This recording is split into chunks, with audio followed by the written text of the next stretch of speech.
loves.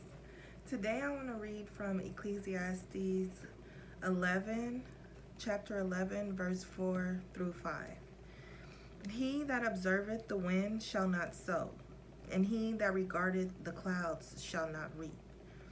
As thou knowest not what is way of the Spirit, nor how the bones do grow in the womb of her that is with child, even so thou knowest not the works of God who maketh all.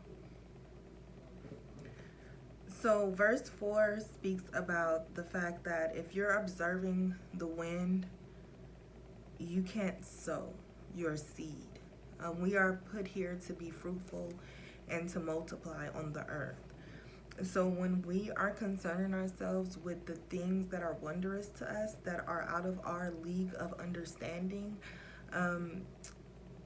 from the complexity of the human body and the creation of the universe to the simplicity of why our government is doing the things that they are doing.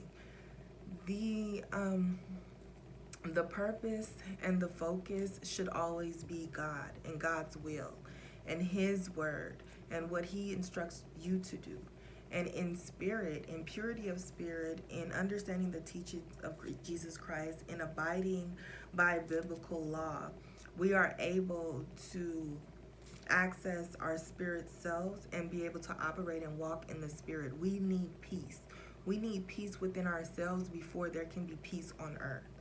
So once we surrender to the will of God and to the power of God and understand that our assignment here is individual to each and every one of us.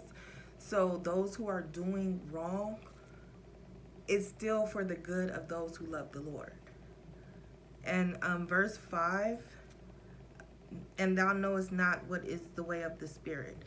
God is an entity that cannot be named, that cannot be pinpointed or defined. God is God. I am is I am. I am that I am. So when we're trying to maneuver in this world by understanding the ways of God or trying to figure out what He's actually doing on this earth, we are distracted from doing our works, from sowing our seed on the earth. We have to pay attention to spirit so that we can do what we're supposed to do for the purpose of our spiritual work, for our true existence. And our existence was intended from the beginning of creation to be pure in spirit and to multiply on the earth. And it was all good. It was all for good. So trying to concern ourselves with the ways of the world, and this is spoken about a lot throughout the Bible, is distracting.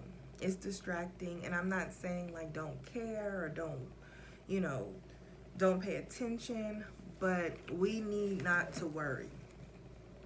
And that brings me to Matthew chapter 6, verse 25, or most, like, we can start at 28.